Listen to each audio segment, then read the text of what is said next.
morning, everyone. Thank you to all those in the audience joining us in person in DC, and thank you to those joining us virtually. My name is Nur Arafeh. I'm a fellow at the Malcolm H. Kerr Carnegie Middle East Center, and I will be moderating today's event on the political economy of Egypt. So Egypt is well known for possessing numerous economic resources, such as abundant labor, gas reserves, agriculture, a strategic geographic position, and several touristic sites.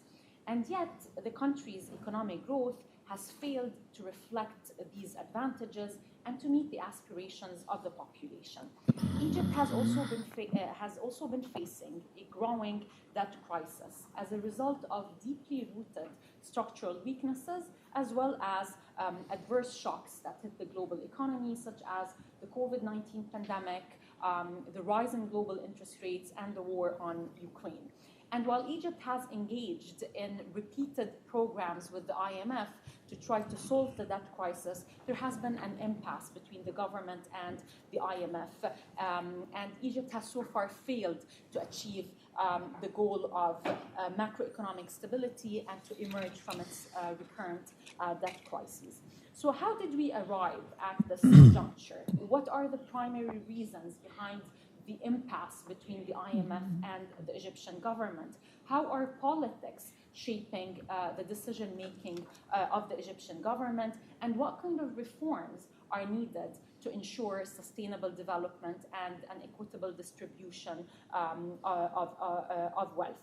To answer these questions and many others, we're very happy to have with us today four esteemed panelists. In DC with me, we have Khalid Ikram. He's an economist and consultant for several international development organizations. He worked with the World Bank for 25 years and is the co-editor of a recent book published by the American University of Cairo Press entitled The Egyptian Economy in the 21st Century. We also have Mirette Mabrouk, who is a senior fellow at the Middle East Institute and the founding director of the Egypt Studies program there. And joining us online, we have Heba Nassar, who is a professor of economics at Cairo University and former vice president there. She's also the co-editor with Khalid Ikram of the recent book on the Egyptian economy in the 21st century. And last but not least, we have Timothy Kaldas, who is the deputy director of the Tahrir Institute for Middle East Policy and is also an adjunct professor at the Autonomous University of Barcelona, where he is completing his PhD. Thank you all for joining us today. So I want to start by asking a very broad question to you, Khalid, to provide some sort of a framing for the whole event. So could you tell us more about the fundamental problem or problems facing Egypt's development and your assessment of how the economy has been performing? Thank you, Noor. Since I have only 5 minutes, I'll give you a peanut-sized analysis. At one level, Egypt's basic economic problem, is easy to define. It springs from the clash between its geography and its demography. And the geography is simple. Egypt is just an oasis in a vast desert, short of water. The demography is simple.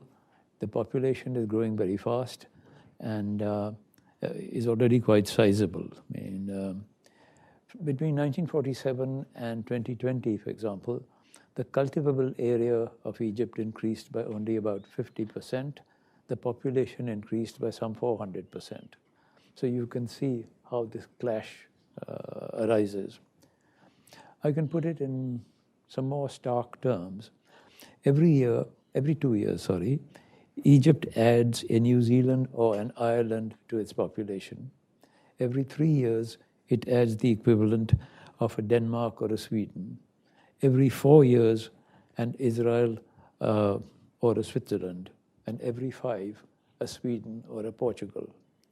But while it adds the population equivalent of these countries, it doesn't add their capital assets, their governance, or their productivity.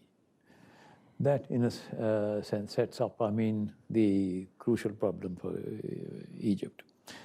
Fast-growing population, pressure on land. This leads to a number of issues for its development strategy. The pressure on land and the shortage of water means that agriculture may be important, but it's unlikely to become the main engine of growth, the principal engine of growth for the economy.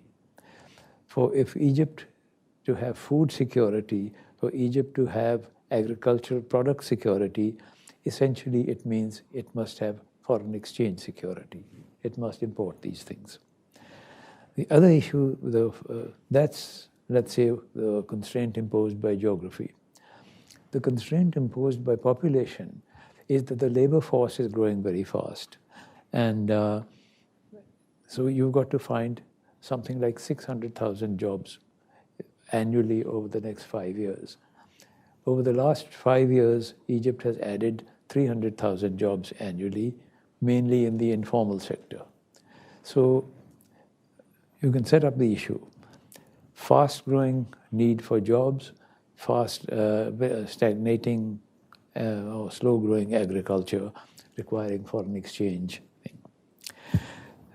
So the consequences for its development strategy are that if you need the GDP to grow fast to generate the required number of jobs, and you need food security and agricultural product security, which will only be secured through imports, then you need foreign exchange security. So basically, Egypt's development strategy has to prioritize rapid GDP growth and rapid export growth. Now, let's see how the economy has shaped up in the context of these two requirements. How fast should the GDP growth to generate the required number of jobs? Well, there's no hard and fast rule, but estimates by the IMF, the World Bank, and independent observers suggest that it would be between 6.5% annually or 7% annually. And since the present estimate of job requirements is very conservative, it really is conservative because the participation rate among women and among youths has been falling. And we hope that the old participation rates will be reached and exceeded. So I think that it would be more prudent to think of a 7% growth in real terms as something that Egypt should aim at. As against this, between 1960 and 2020, Egypt's GDP growth averaged 4.6% annually. Now, GDP growth is driven by a combination of investment and of increases in total factor productivity. That is to say, the efficiency with which the factors of production combine to produce output. The estimates for the required investment, to generate a 7% rate of growth, would be in the neighborhood of 28 or 30% of GDP. Between 1960 and 2020, Egypt's investment rate averaged 19%. Next point, that if this investment rate, if the required investment rate is to be sustainably achieved without excessive borrowing from abroad, which has led to all kinds of crises in the past, then the bulk of investment must be financed by domestic savings. Let's say that if the investment rate has to be 30%, then domestic savings should finance, let's say, 25% of GDP. The actual outcome between 1960 and 2020 is a 13% of GDP rate of savings.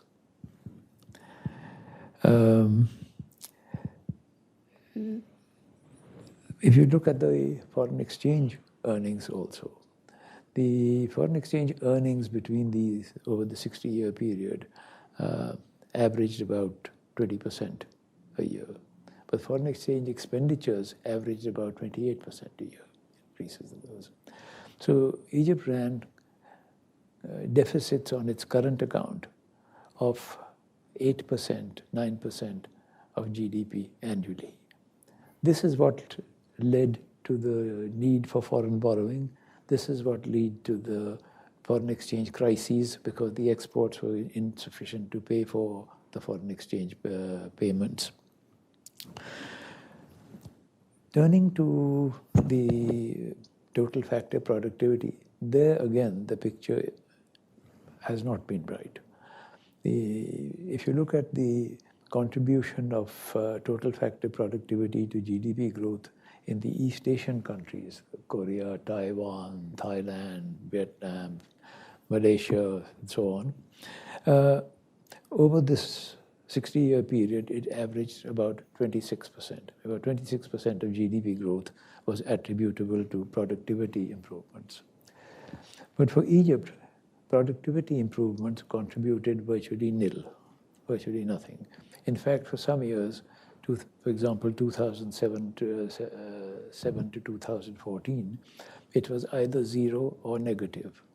Negative means that any combination of the factors of production in 2014 would have produced less output than they did in 2007. So these are the issues. Egypt needs to boost its investment rate. Egypt needs to boost its savings rate. Egypt needs to boost its export growth. I'm not sure I have time for the house, and somebody else may address the house. But I will give my peanut summary in one paragraph would be that Egypt's investment rate remained well below that required to propel GDP growth at a trajectory that would fully employ the labor force, while productivity improvements did not compensate for the insufficiency of investment. The gap between investment and savings, excuse me, I forgot to turn this off.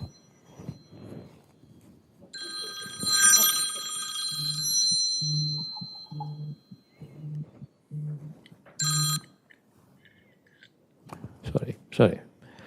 The gap between investment and domestic savings compelled it to import foreign savings, which caused external debt to pile up. And somebody is very... Sorry, I must just turn it off completely. That's okay, and if we can...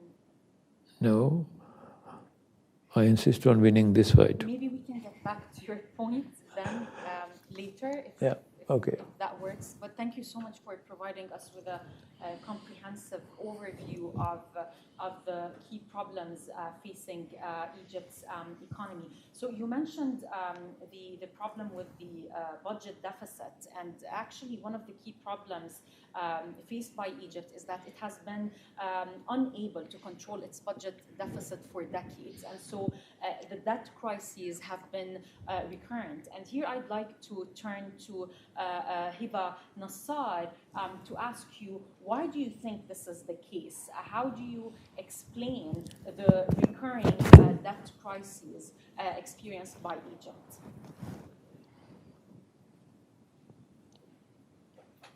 You're muted, Heba.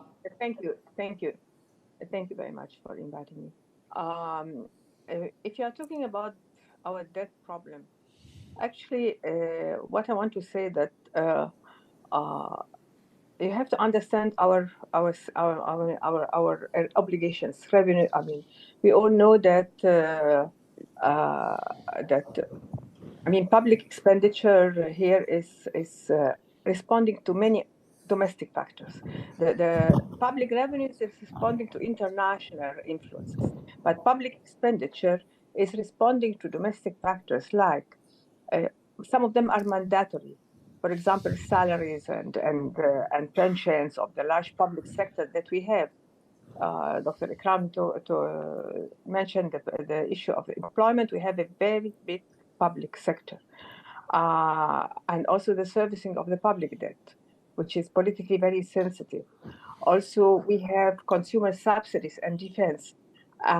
These are mandatory obligations that we have since 1952. Actually, the government was providing a large number of heavily subsidized consumer goods, services with light taxation. And this has produced a situation in which expenditure was outpacing revenues since years and years.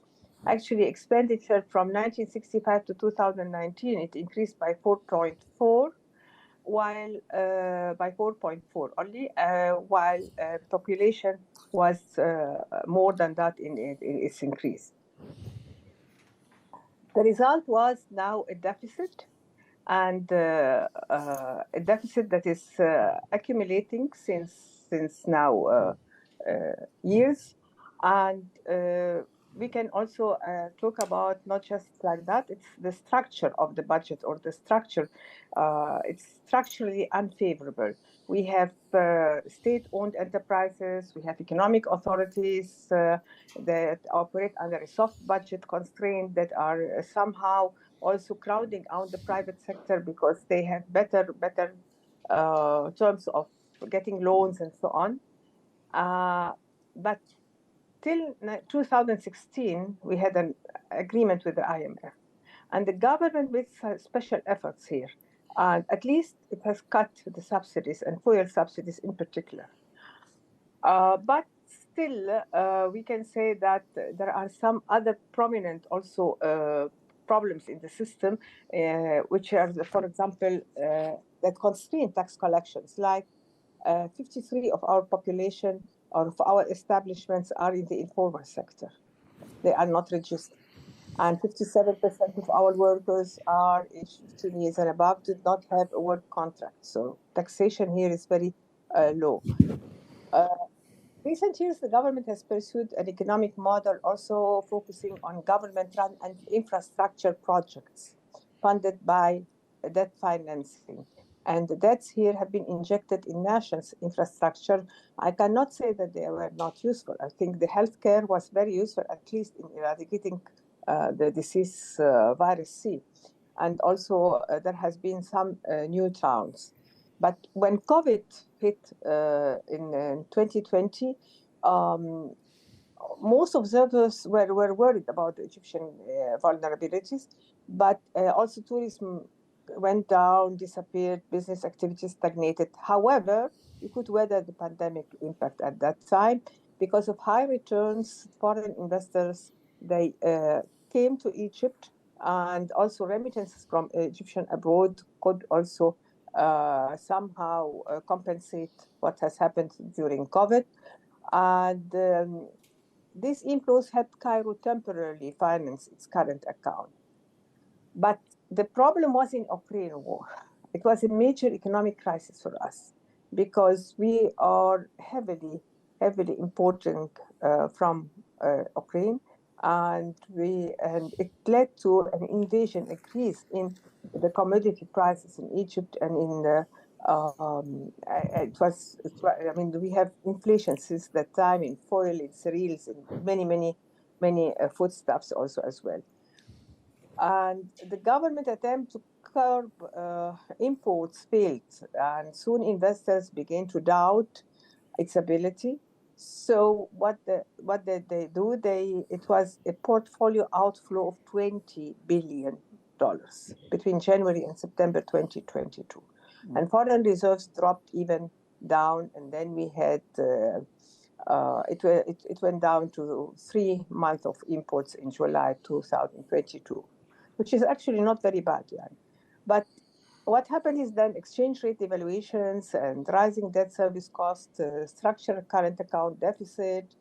Authorities had to let exchange rate decline, and this resulted in inflation and in increased hike in the debt services. And the 2023-2024 budget anticipates that repayments will absorb 56% of total government spending. And this debt burden, according to a regional investment professional, is the main reason why everybody is saying Egypt has a problem in that. But I want to tell you something. I mean, the debt to GDP is now, I mean, what has been mentioned, it's around 80%, but it was 107% in 2017, and it was 70% in 2009. So always we had this issue of the debt, as a problem in Egypt. Thank you, Heba. So as we all know, and here I want to turn to Mirette, because we all know that the debt crisis and the process of economic adjustment is political. It's not just economic. So what's your assessment of how the Egyptian government has been dealing with the current debt crisis? How are competing interests being navigated? How are incentives and power relations shaping the decision-making policy of the Egyptian government? Okay. Thank you for asking me on. It's a pleasure to be with everyone. With the Egyptian economy, it's always about the politics. Right?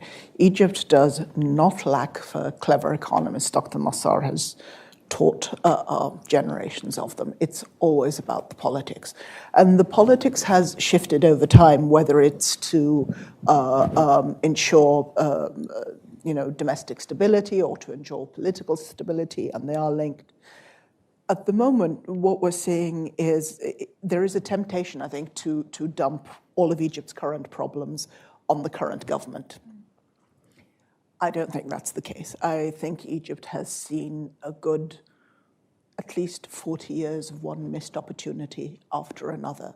And the problems that we're seeing now, there are various structural problems that need to be addressed, and those structural problems have been around for a long time. The last big attempt at an economic reform was actually ERSAP, the Economic Readjustment and Structural Program, and Egypt had to reschedule its debts in 87 and 91 and got a loan from the African Development Bank. To cut an extremely long story short, the structural program went very well. The report said that it was largely successful. In fact, it was so successful that Egypt actually didn't take up the second half of the loan, which was 50 million. But the report also said, if this economy is going to come out on an even keel, it needs to adjust several structural problems, among them a reliance on short-term debt, an inability to push exports, a lack of attention to socioeconomic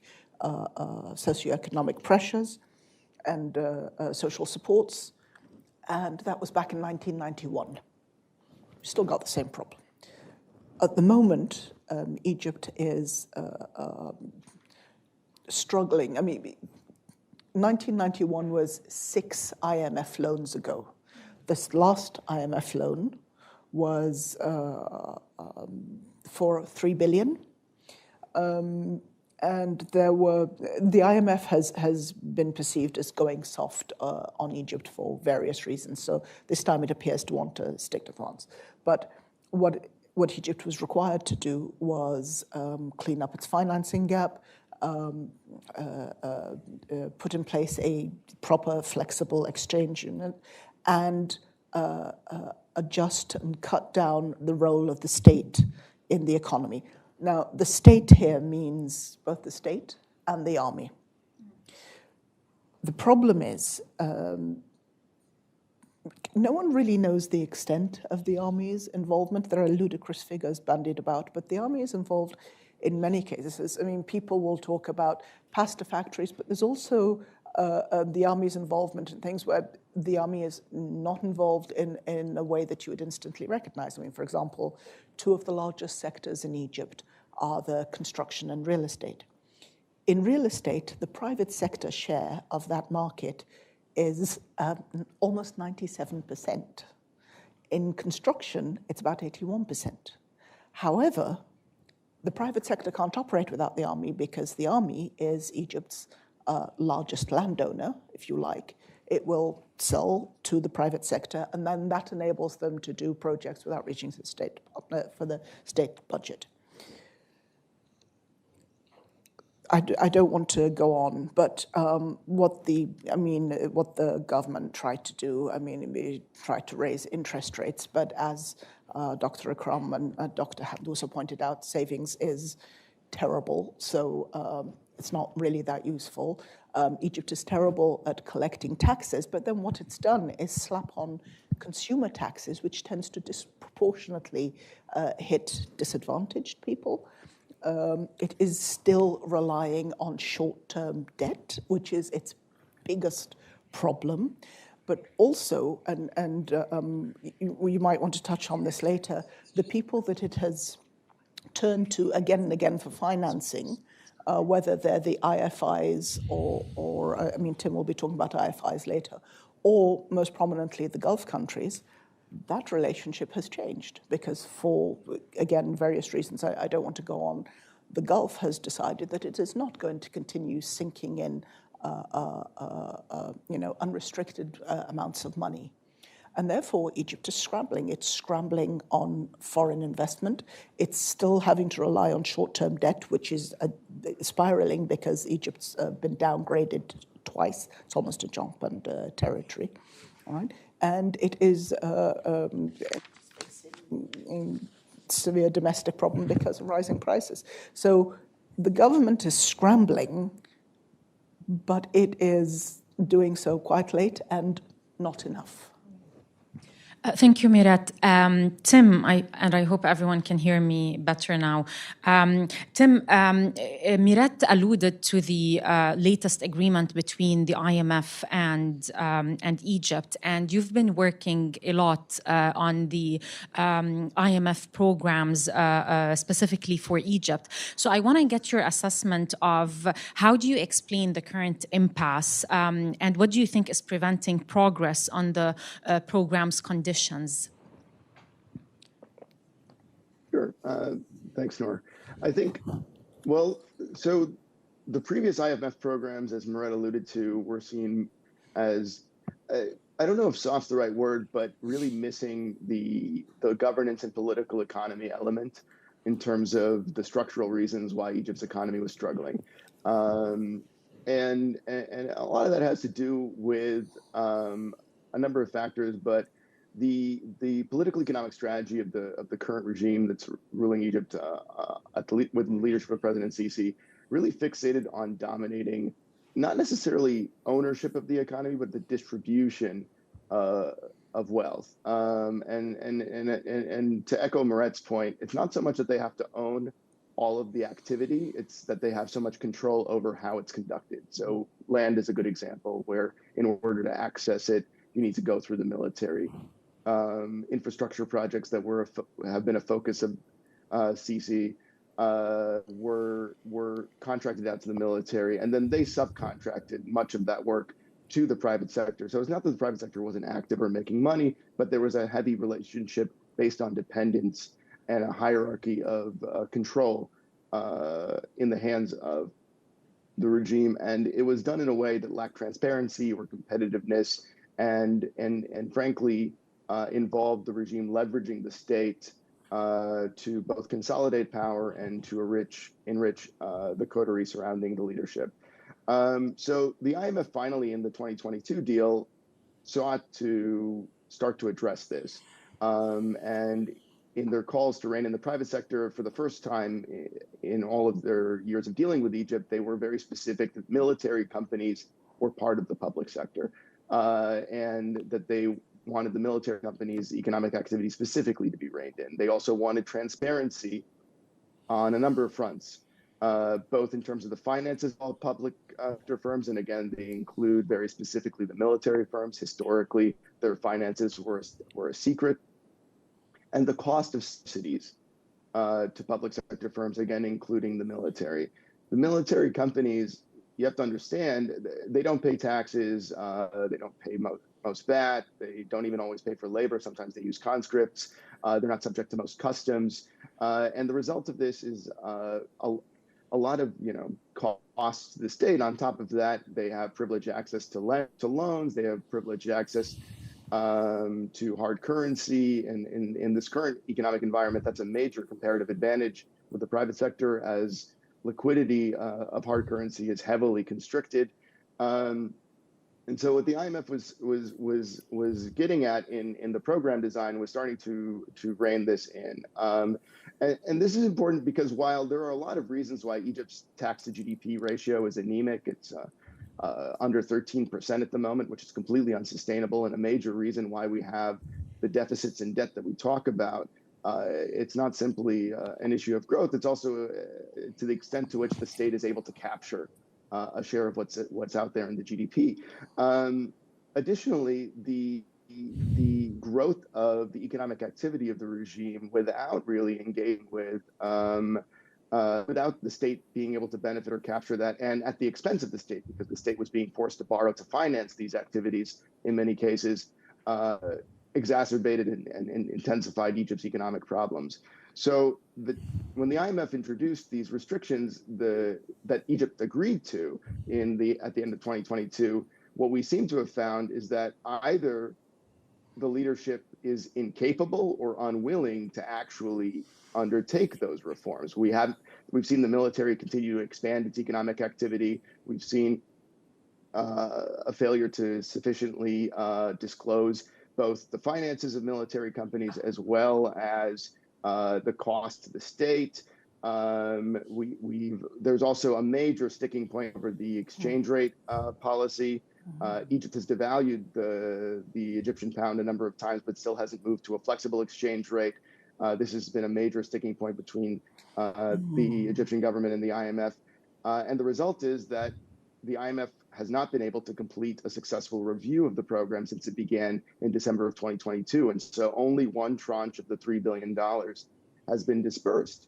And that's kind of how we've arrived at this point. And it really isn't clear to what extent this is an issue of political will on the part of the leadership, and to what extent it's political capacity. Can the president start to chip away at some of the economic privileges of the people around him? Because that's really part of what's being required by this program, and it's unclear that he's able to do so. And additionally, to the extent that we're seeing serious conversations about the sale of military assets, there's a lot of I would say engineering in the background to avoid actually truly privatizing those entities. So one company that's looking at buying the Egyptian, the military-owned gas stations, Wataniya, a portion of them, Taka, is now owned, 20% of it is owned by the Egyptian armed forces. So the military might be buying the military's gas stations. We're seeing real question marks around, the integrity of the privatization process. And this is very important. And additionally, the sales of state assets that we've seen so far, a lot of them have actually gone to domestic buyers, which doesn't really address the shortage of FX that the government is dealing with, and which is kind of the thrust of why the program prescribed the sale of state assets, was to bring in hard currency. But those sales to Gulf buyers, which was the anticipated audience, haven't materialized to the extent that was foreseen. And the Gulf's response as to why they haven't made as many purchases as they had initially pledged is that they're not confident in the exchange rate. They're not confident the government is committed to the reforms that they had agreed to. And they don't want to buy Egyptian assets and then find their investment devalued by 20-30%. So these are some of the sticking points. The Gulf itself, though, of course, has its own incentives. And I don't mean to suggest that they're a neutral or benevolent actor in this. They also are exercising an opportunity to pressure and intensify Egypt's dependence on them, which is, I think, a worrying trend as well. Thank you so much, Tim. Actually, as Mirette said in her previous answer, it's all about politics. I want to turn back to you, Mirette. Egypt was recently admitted or invited to join the BRICS group together with Saudi Arabia, the United Arab Emirates, Iran, Ethiopia, and Argentina. What do you think are Egypt's strategic motivations and goals from requesting to join the group, and how do you foresee the implications on Egypt from joining the BRICS Plus alliance? Okay, thank you. I will just, before I tackle the BRICS question, I just wanted to touch on something that Tim had mentioned. The Egyptian government has very often employed one step forward, two steps back shuffle. There was, there was a law pushed through Parliament about 4 months ago that said that state and the military would wind up paying taxes because, you know, it's so important to the economy. However, there was also an amendment pushed through that that omitted from this clause companies that or interests that were really important for the national interest, or for urban development, or for construction. I mean, i.e., everything that the military was involved in. So, to Tim's point about whether they want to or not, I think they want to, but they're finding it extremely difficult, and I think they're going to hold out for as long as possible to create those changes, because I'm not sure, even with everything that's happening, I'm not sure that there is a solid understanding of how difficult things are. Now, on BRICS, Egypt was super keen to join BRICS for a number of reasons. One, Egypt is always interested in diversification, whether it's in political relations or economic ones. Diversification is something that the Egyptian government, quite rightly, I think, follows, enthusiastically. Now, the thing with BRICS is the following. In theory, it sounds like a good idea, a bit like getting a really big motorcycle or a large dog. I mean, in theory, it sounds like a good idea. However, the first thing that happened was that Egypt was admitted to the New Development Bank, which is the BRICS Bank. And one of the advantages of that is that you can repay loans in your local currency, which was massively attractive to Egypt for all the reasons we've just been talking about. The problem is that bank has been unable to make loans for a while. It's been struggling to find funding, and it's having to borrow. And when it does borrow, it borrows in dollar-denominated currencies, which is not a good look. And not massively useful. Now, Egypt is, looking forward to opening up new markets. Now, you want to bear in mind that in 2022, investment from BRICS companies went up 45.5%, I mean, quite a lot. But that was in 2022. There aren't any figures for this year yet. So investment went up, trade went up, all great, except that there is a trade deficit. And Egypt, the last thing that Egypt needs is another trade deficit. So what you are possibly doing is opening the door to a larger trade deficit than you already have, something that you might not be able to tackle.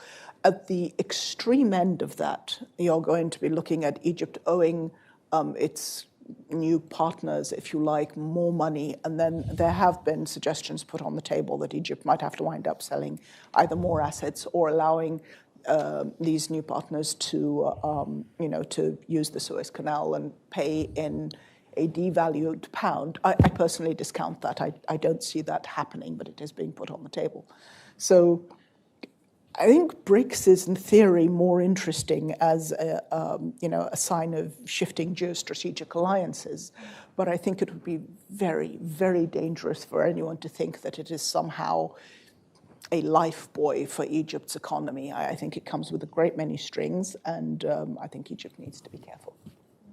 Thank you so much, Mirette. So I want to focus more now on the future and turn back to Heba. Where do you see, given like everything we've discussed so far, where do you see Egypt, specifically its economy, few years from now? And what do you think is the way ahead to overcome the different challenges we've been talking about? You're muted, Heba. Sorry. Now it's okay? Yeah. Actually, where do I see Egypt? First, I want to say that Egypt is different from cases like some people are saying, like Lebanon and so on. No. Egypt, when there is an urgent need now to restore the economy or the economic stability by achieving lower budget deficit, public debt and inflation, and adequate foreign exchange reserves. And at the same time, we have our people, and there is also the need always to achieve better standards of living with more jobs and less poverty and better health. So we have these two objectives in front of us: economic stability and better living standard. Unemployment and poverty, though unemployment has been reduced in the last years, I can say that these are one of the weaknesses in the structure of the economy, like inefficient system of subsidies, which they are trying now to revert now, and somehow low human capital, poor infrastructure. And this is why they have put a lot of money in infrastructure. It's much, much better now in Egypt, actually. Poor external competitiveness, all that, are the main problems of Egypt now that have to be now tackled. So, and also the issue of the population, the highly populated country with some poor institutions. So I think that the crisis these days is giving the government the chance to rethink and to commit itself to a well-thought and accelerated structural adjustment. And there is a new structural adjustment program since 2020. 22 now, but I cannot tell you that it has been improved. I mean, that is accelerating now, but they have thought of a structural adjustment program, a well-designed structural adjustment program.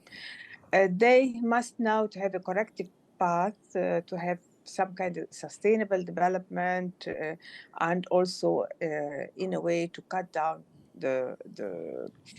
this will not happen unless to revisit the role of the government in the economy.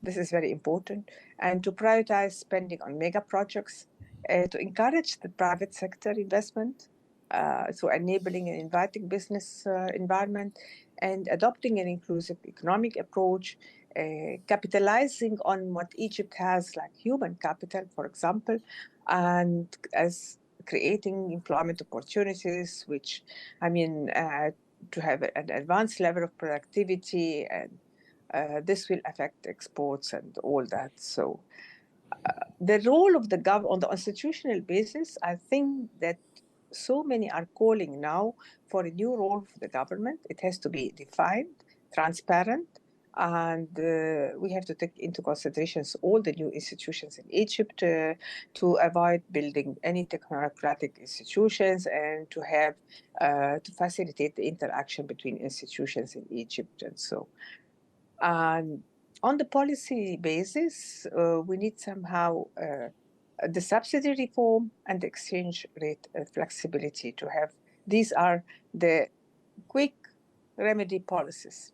But there are medium and short-term remedy policies, subsidy reform and exchange rate flexibility, and there are long-term policies. And long-term policies are talking about efficient and dynamic policy assessment to have stability and welfare in the long run. And there are so much talks about that, about social inclusion, and about methods to adjust such policies to strengthen the contribution of the economic policies to promote social inclusion. And this will be only done if social inclusion is integrated with the general policy design and with the budgetary decision making. And second, if we have a dashboard of priority setting, and this is very important for us, priority setting, where to allot the money here or there. That's really important. And at the same time, we have international partners, and they are they are pushing us for structural adjustment, and so I must here say that I can see that the Egypt International Pass should approach the situation with some caution and a bit mindful for short-term instability risks. Egypt is doing its best now by changing the subsidies, by removing increasing prices of oil, but they have also to be somehow flexible. In particular, the subsidy reform and with regard to inflation, and, which can contribute to some kind of social unrest somehow. So they should also prepare somehow flexibility, and this is now, I think, it is recommended. So while Egypt, the Egyptian government, is working towards a political and economic structural adjustment in the coming period, foreign governments and international financial institutions should be prepared to do also the same, offering careful support to strengthen the country's long-term resilience and minimizing short-term instability risks.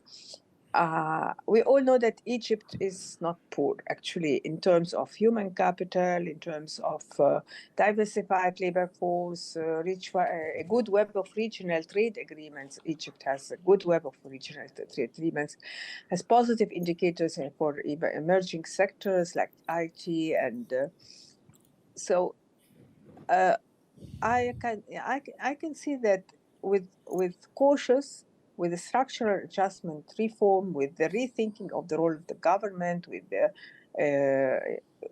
the invitation of private sector to contribute more and more to the economy, that we will be moving towards more positive and positive results.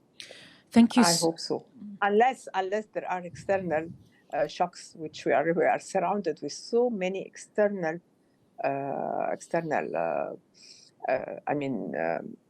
circumstances now that are affecting our economy. Thank you so much, Heba.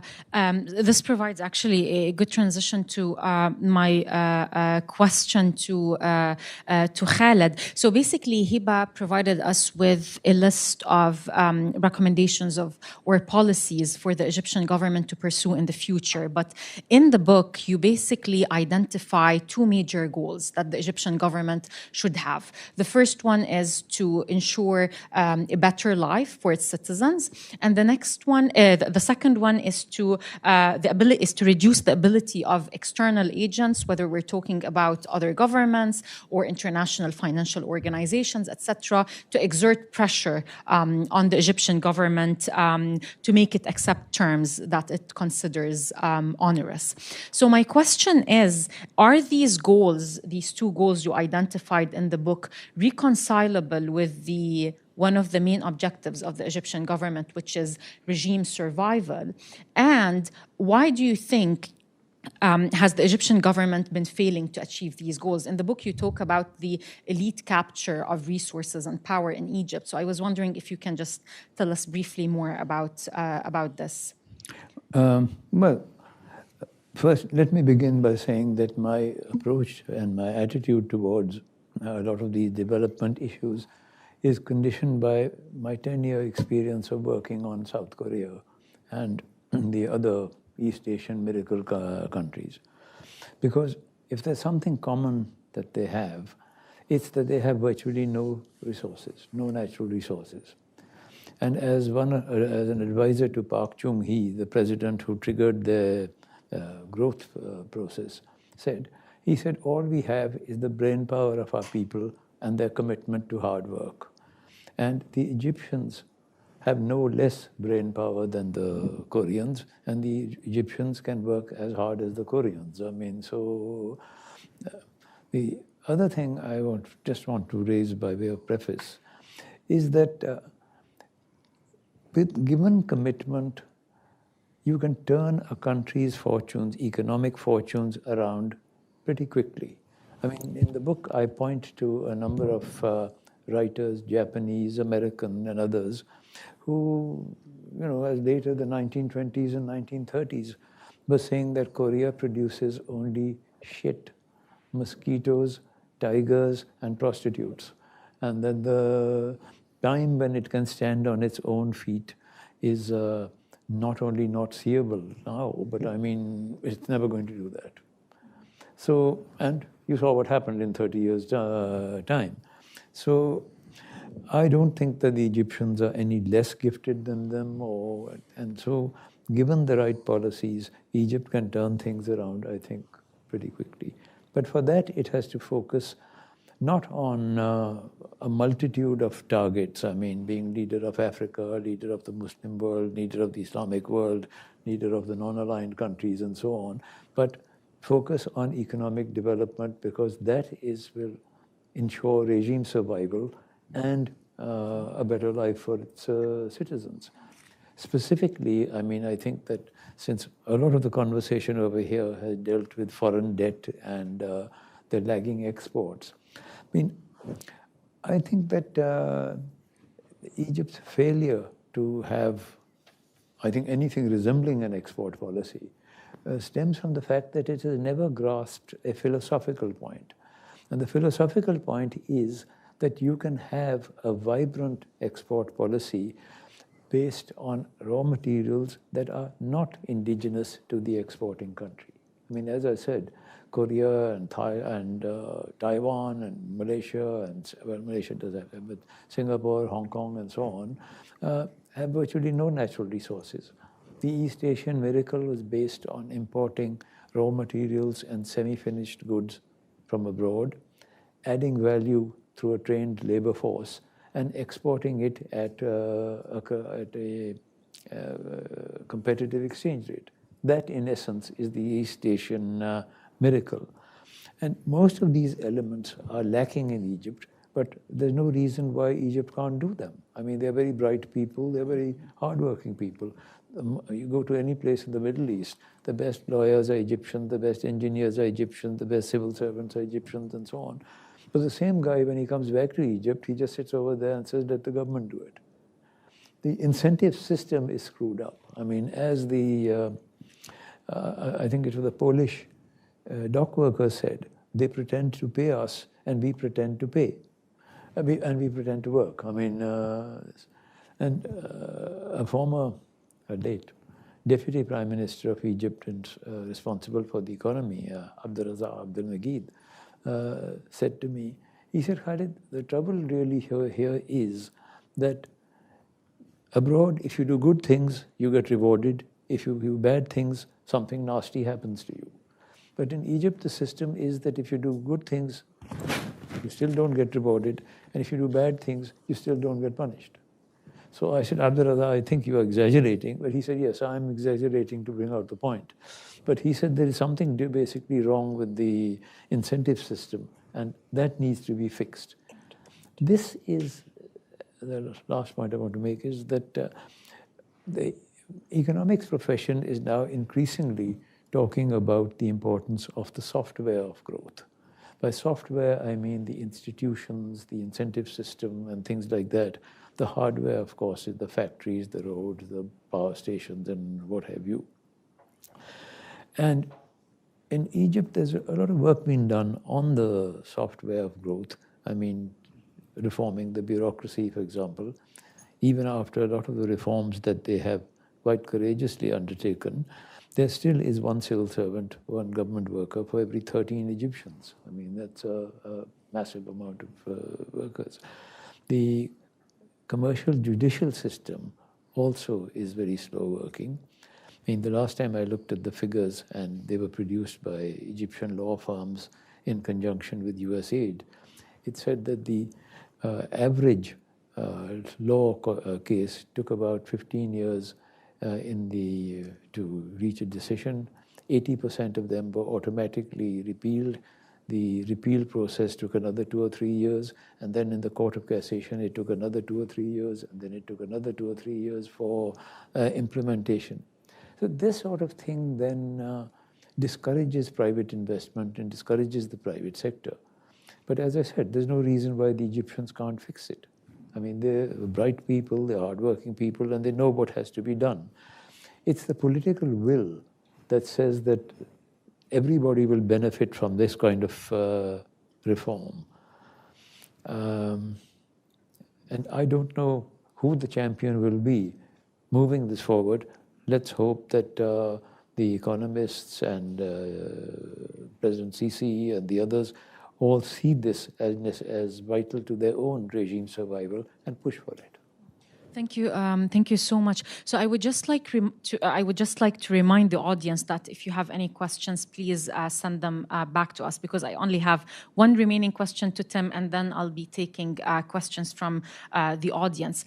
So Tim, the international financial institutions, especially the IMF, are still playing an important role in Egypt's economy and in shaping the trajectory of Egypt's economy. So I would like to hear from you your views on the needed adjustments in the work of these institutions to adapt to the complex realities on the ground. Sure, thanks, Nur. I guess I'll start with the IMF, since they're probably the most central player in the case of Egypt.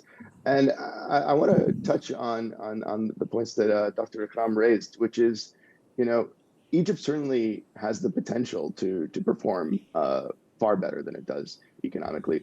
And the question that we all should be asking is, why doesn't it, right? And it's not a lack of resources, and it's not a lack of educated workers. I mean, certainly we could invest much more in the educational system. But fundamentally, why is the incentive structure, to your point, so poor? And that comes back to governance and rule of law.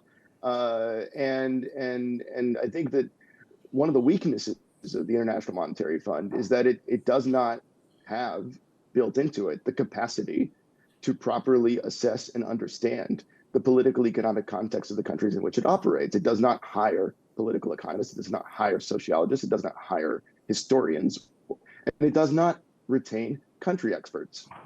So the result is that you can have multiple years-long programs in a country like Egypt without once mentioning the military until 6.5 years later, right? You can lend $17 billion, $20 billion before mentioning the military. Anybody working on Egypt, any political economist working on Egypt, anybody with expertise on Egypt would have known that this is a factor that you need to account for, that rule of law is a factor you need to account for, that governance is a factor you need to account for. But if you come in, you look at the indicators in a very sterile fashion and strip them of context, well, then it's very easy to design a program that adds up on an Excel sheet, but fails to succeed in any of the objectives that they set out. Right. So what were their objectives? Their objectives were increasing labor force participation, especially for women. Their objectives were macroeconomic stability, inclusive private sector-led growth. On all of those fronts, Egypt deteriorated. Egypt's fifth from the bottom in the world for female labor force participation right now. And much of that deterioration took place following the introduction of reforms tied to the 2016 IMF program. Because one of the things that we know is that female labor force participation is disproportionately dependent on public sector employment. So when you try to freeze the public wage bill, when you try to reduce the public wage bill, women will be affected more than everybody else. And there was nothing in the program designed to address that. But this is something that the World Bank wrote about 20 years ago. So I think being actually aware of the country's dynamics is important. Centering political economic context is important. But I would also add, doing what the IMF says it's supposed to do. IMF literature is really clear that austerity is ineffective and counterproductive. Because what happens, right? You engage in a bunch of cuts, you remove subsidies. What takes place? The purchasing power of the population declines, inflation rises, domestic demand decreases, the incentives to invest for the private sector collapse. And that's why we've had, for the last 8 years, only 10 months in which the private sector has marginally grown, right? So 96 months, only 10 of them with growth, 86 months of contraction of the private sector, according to PMI surveys. And they'll tell you, if you look at the PMI surveys, they're very clear. Weak domestic demand undermines incentives to invest. It's right there. So you can't cut your way to debt sustainability, to macroeconomic stability. It's not possible. You need growth. And these programs are oftentimes antithetical to growth. And on top of that, governance is fundamentally important in terms of the prioritization of government spending. Egypt spends a lot of money on things that doesn't benefit Egyptians. And that is a major problem. It benefits a very specific core of elites. And this is stuff that has come up in Khalid Ikram's writing. It's something that has come up in studies on crony capitalism. The capture by elites of Egypt's economy has resulted in an unproductive consolidation that prevents more productive investment. And so the dealing with these governance issues, dealing with these rule of laws issues, dealing with these anti-competitive practices that are built into the system, dealing with the fact that the military was and the leadership were able to leverage the state recklessly to finance their pet projects, the construction of presidential palaces, the construction of a new capital at odds with an array of other priorities that were more important to great expense is a major problem. And we were watching them do this before the IMF started in 2016. So they should have known, and they should have anticipated, and they should have engaged with that reality when they came in, instead of subsidizing and facilitating access to credit that deepened this crisis rather than addressed it. And that's a recklessness on their part. And finally, I know I'm dragging you on a bit, but the IMF needs to deal with the reality of who they're dealing with, right? So they're negotiating in autocratic context. They're negotiating with elites that have an interest in their domination of the economy, right? So one of the things that the IMF has identified is that you need progressive taxation. Regressive taxation has a negative impact on consumer demand and growth. But consistently, their partners on the government side, because they're often drawn from the elites that benefit from a regressive structure to tax, will insist on, no, let's depend on the VAT, actually, instead of progressive taxation. Let's not build up the audit capacity of the state, because then that might scrutinize and expose the mechanisms of corruption that currently exist. And the IMF agrees to this.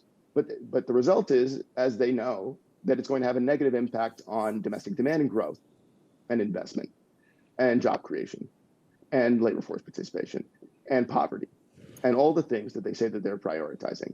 So they need to engage more seriously. And if they can condition a loan on insisting that energy subsidies be reduced, they can also condition a loan on insisting that they not depend on the VAT and they actually develop progressive sources of taxation and invest in their capacity to extract them. Thank you so much, Tim. So it's about putting their money where their mouth is. These are very important points. We're running out of time. We have several questions from the audience, but unfortunately, we won't have the time to address them all. But there's one specific question regarding the current war on Gaza that is happening, and one of the someone from the audience is asking about the repercussions on Egypt politically, economically, and geopolitically. And Mirette, since you and I were talking about this briefly before the event, maybe in 1 minute or 2 minutes maximum, can we get your views on this? Okay, in 1 minute. This is potentially extremely bad news for Egypt. It's bad news for everyone, but in Egypt's case, there is a security threat. North Sinai, I mean, the government has just gotten through fighting a 10-year insurgency in North Sinai. The area across the Gaza border has what they call a buffer zone, but essentially that was done by pushing out the Bedouins when fighting the insurgencies, and the Bedouin have requested to go back into their homes. But while Egypt has said it will not be party to forced mass expulsion, it does realize that some people may be coming across the border.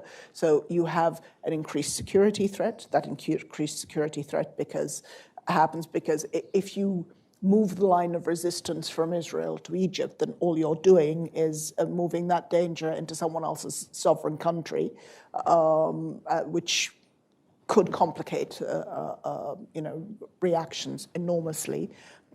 Egypt doesn't want to deal with another increased security threat. It's already, and it's not just a matter of refugees. Egypt already has more than 9 million refugees. It's almost 9% of the population is refugees anyway. So it's going to be an increased economic threat. The war in Gaza for Egypt has also been problematic in that Egypt has been struggling with power because it's had less gas, and the gas from Israel was cut off for the first 3.5 weeks of the conflict. So all of this is totting up. There are possible options in that Egypt may be able to get, financial incentives to help, but it's potentially problematic. Thank you so much, Mirette. Unfortunately, we ran out of time. Just one point. It has affected somehow the tourism sector by us. So it's affecting also somehow the economics. I mean, in addition to the gas issue, we have also some effects regarding the tourist sector, which was booming in Egypt in this year. Yeah.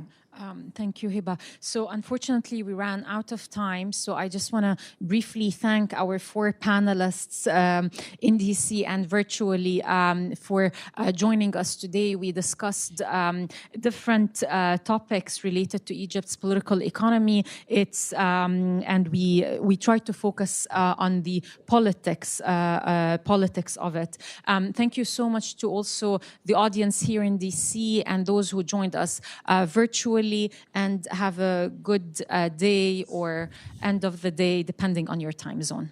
Thank you. Thank you. Thank you. Thanks for having us. Thank you all.